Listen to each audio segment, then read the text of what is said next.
16 hadis tentang baca surat Yasin semuanya palsu semua.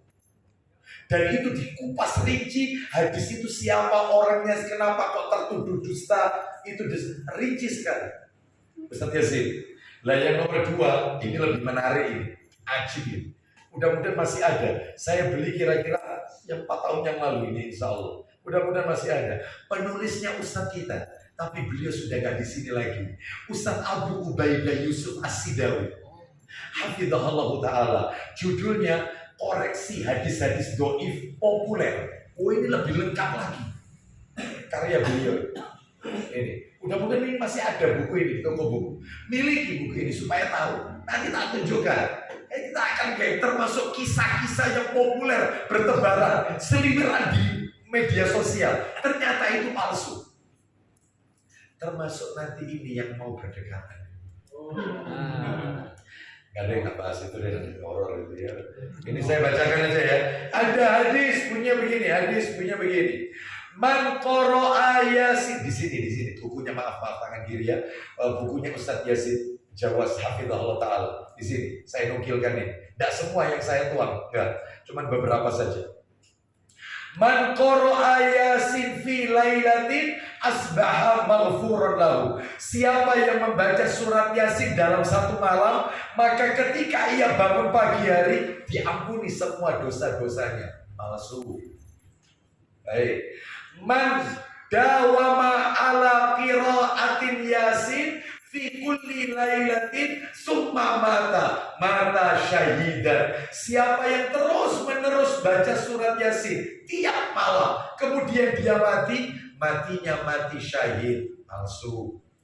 Man qara'a Yasin marratan faka'annama qara'al Qur'ana asyra marratin. Siapa yang baca surat Yasin 1 kali, maka seolah-olah dia telah membaca Al-Quran 10 kali. Makanya Yasin.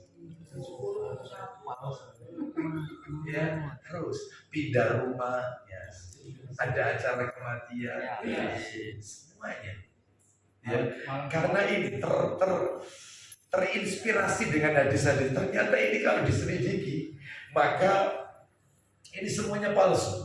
Makanya penting belajar hadis sanad. Karena kan para alim ulama al-isnadu minad-din. Sanad itu bagian dari agama. Sanad itu. Sebab kalau tidak dipelajari, orang seenaknya ngomong qala rasul. Seenaknya. Maka ini penting. Terus kemudian ada hadis punya begini. Ma min mayyitin yamutu fayuqra'u indahu Yasin illa hawwanallahu alaihi. Tidak seorang pun yang akan meninggal nazak lalu dibacakan Yasin ketika nazaknya, melainkan Allah akan memudahkan kematian atasnya. Padahal orang meninggal itu mestinya dibacakan apa? La ilaha illallah. Talqin. Ada lagi disebutkan, ada hadis ya, man zara qabra walidayhi kulla jumu'atin faqara'a indahuma aw indahu Yasin ghufira lahu bi'adadi kulli ayatin aw harfin. Siapa yang menziarahi kubur orang tuanya setiap hari Jumat lalu membacakan surat Yasin di atas kuburnya, maka akan diampuni dosanya mayit itu sejumlah ayat dan huruf yang ada di surat Yasin. Begitu ya. Terus banyak ini tambah horor ya. Ini yang sini bukunya Ustaz Abu Ubaidah. Bukunya ini sudah tak kasih tanda-tanda. Soalnya ini waktu itu saya sampaikan di Namiro ini. Jadi beberapa yang populer di masyarakat. Nah ini, man arafa nafsahu faqad arafa rabbahu. Siapa yang mengenal dirinya berarti dia telah mengenal Rabbnya. Pernah dengar hadis itu?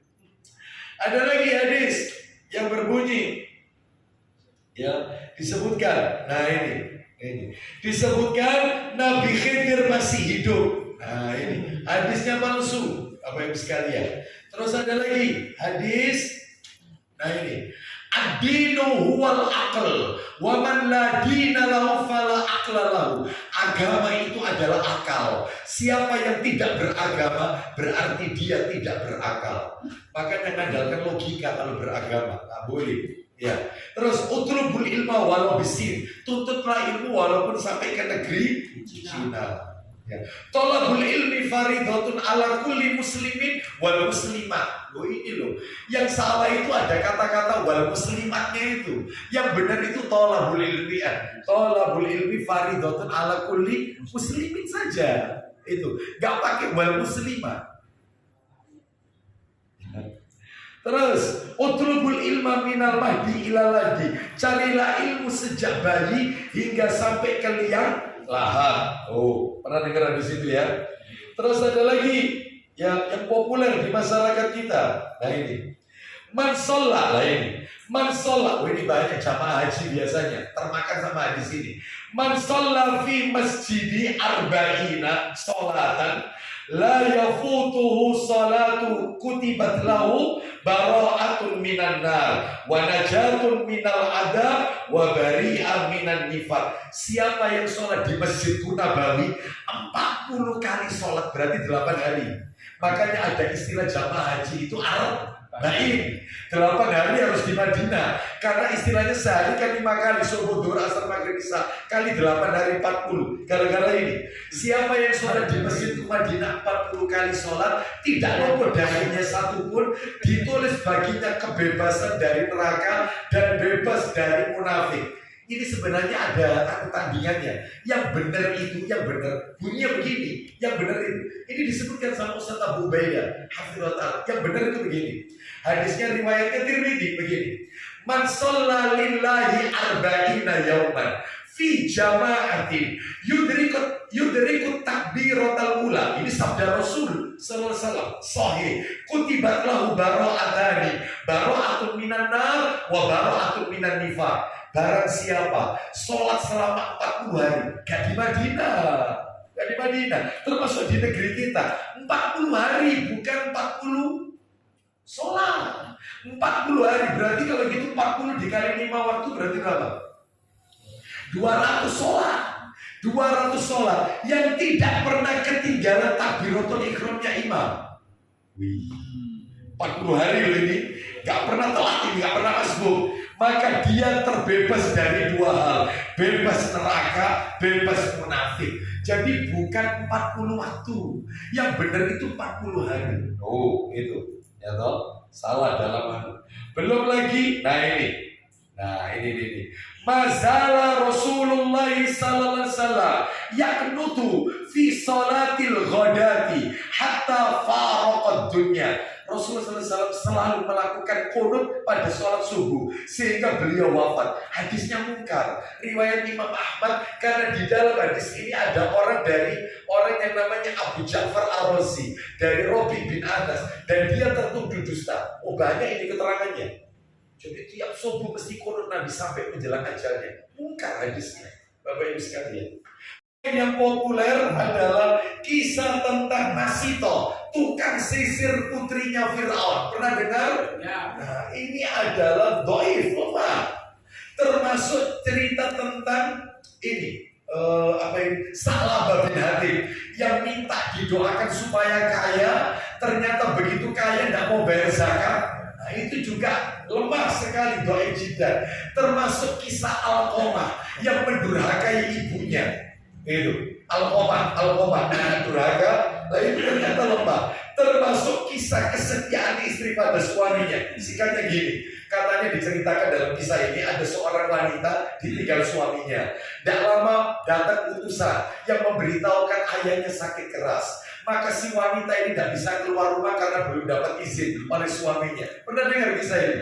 Terus kemudian datang lagi utusan, ayahnya meninggal dunia. Apa kau tidak mau lihat, yaitu raut wajah ayahmu yang terakhir? Wanita tetap kekal mengatakan, aku dapat izin dari suamiku sampai ayah dikuburkan, dikuburkan. Akhirnya Nabi mendengar itu, lalu Nabi mengatakan, ini dalam kisah ini loh ya, Nabi mengatakan wanita itu pemimpin surga karena taat kepada suami. Allah. Padahal ini bertentangan dengan hadis Nabi yang sahih. Pemimpin surga itu dari kalangan wanita cuma 4. Miss Universe dunia akhirat hanya 4. Yang pertama Khadijah binti Khuwailid, istri Nabi. Yang kedua Fatimah binti Muhammad sallallahu alaihi wasallam. Yang ketiga Maryam, ya, ibnatu Imran, Maryam putrinya Imran, ibunya Nabi Isa alaihissalam. Yang nomor 4 Asia, bukan Aisyah, Asia binti Muzahib, imra'atu Fir'aun. Asia binti Muzahib, istrinya Fir'aun. Inilah 4 wanita penghuni surga. Lah kok tadi dikatakan pemimpin surga, bertentangan. Hati-hati ya.